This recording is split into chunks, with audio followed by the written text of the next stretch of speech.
Bohdan Temnyk. You just came off the back of a second place at Worlds and you decided to play the same archetype game. What's that about? I own no other cards, so I decided to play my ALTERGEIST strategy with mixed match rarities. I've got Euro print cards, American cards. It's pretty good. Luckily, the only thing I've really changed is the sleeves on this deck, so let's get started. Shout out to Furman. Yeah, shout outs to Furman and Chaos Emperor, the Dragon of Armageddon. So I played ALTERGEIST this weekend. I played this one. It's really good against Pure, and it's just good against like general matchups when they start slow, and it's good with Village, which is in my side deck. Then I played 2 of this one. I played mixed rarities because sometimes you draw 2, but I still draw 2 all the time. Drawing this card is just terrible, but there were some games where I just won with it, which is weird. And then 3 Marionetta. You have to play 3. Some people play 2. That's incorrect. Then 3 Multi-Faker. That's like the standard lineup. It's pretty good. Like, what other ones would anyone want to play? You can play the level 1, I guess.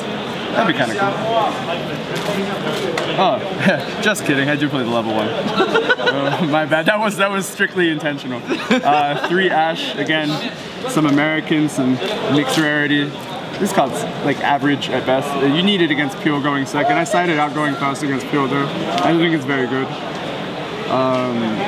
3 Shed Ride again. Pure Sky Striker was one of the most represented deck. So Josh and I decided that maybe this would just be the card to just accelerate us ahead. It essentially stops them for a turn. Otherwise, they give you so many cards that you can sort of just come back and like you see your win condition, which is this guy, but Desires. It was originally 3, and then I kept banishing a lot of cards, but I played against True Draco, which everyone says is a really hard matchup. I banished 3 Multi-Faker, 1 Musik, a Sokoitis, and a Marionetta, and I beat him. So that was very fun. So True Draco is the buy. Then I played the God card, which literally won me so many games it should be banned. And then I played these. Where's my... There he is. I played these. Maybe a second of this would be okay if I played more Desires, but again, like this is a card that isn't good unless you're already playing, so it's whatever. And then mixed rarities again. I'd rather set this with Marionetta than draw it, but sometimes drawing it is okay. I feel like if you play Duality, you could probably play 3. It's pretty good.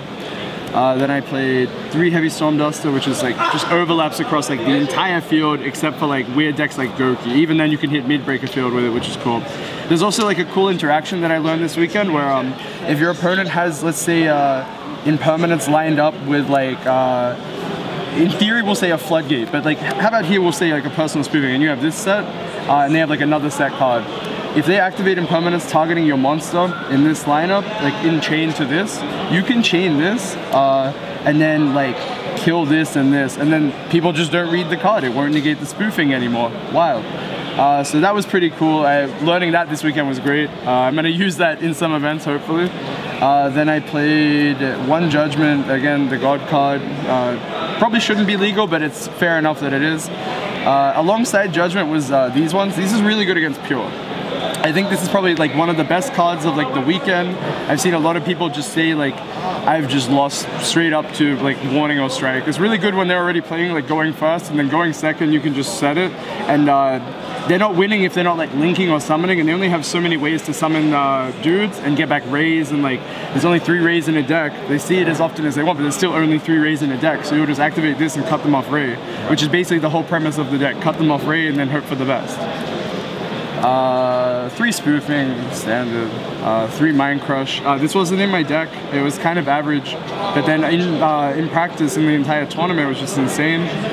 There's some times where you have to hold back like a kind of like semi-high value card, but then this also acts as a high value card.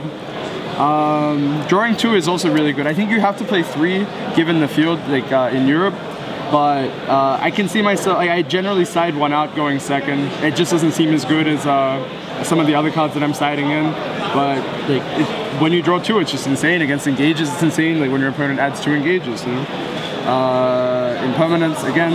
I think this card isn't very good. The only reason it's in this deck is because it's a trap, and I can impermanence Multi-Faker, which doesn't happen. That's a lie. That's like one of those top 10 spooky facts or something. But yeah, like this card's just awful. So I don't think it deserves the price tag that it has. But if you're playing ALTERGEIST, you actually just have to have this card. I played 41 cards. extra deck was 3, this. Generally these are the only cards you summon. I side Mind Control, which is why I use this. And then we have a bunch of cool like utility cards. So Unicorn, I summoned this a couple times, I guess. This one I summoned off Waking the Dragons. This one comes up against Pure again, cut off the Ray. Just a lot of stuff that climbs like from the Hextears and the Link Reaver sticking on board. Hextear just like can replace itself getting a manifestation or any other card, which is just really powerful. So like making one of these is fine. Phoenix never came up, but again, like utility card. This never played Gurki or Hero or anything, so irrelevant. I sided Cherries, probably shouldn't have. This outs random big monsters and also has like some OTK potential when you have like multiple dudes and you have to like try and kill them in one turn, maybe because of time or like they're putting you on a clock with something else. Clara, Village, but I don't think it's like as needed. It's generally just not that good. A second Link Reaver almost would have been a lot better, given like people are playing Shark Cannon and like there's some Call by the Grave in the format, but it's whatever. Ningrisu, basically the same as Unicorn, except like it doesn't target. It's kind of cool.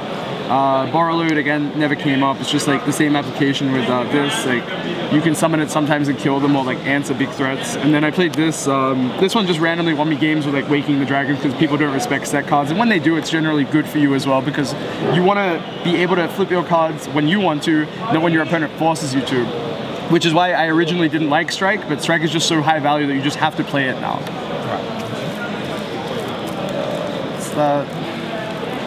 Then my side deck was just way more cards for Pure, I guess. 2 and 2. This only when I'm going first. This is just Cold Wave going second. Like they have to answer it. And when they have Twin, you can like give them really uneven trades, which I think is insane. It's just another win condition against Pure, and then like some other spell heavy decks.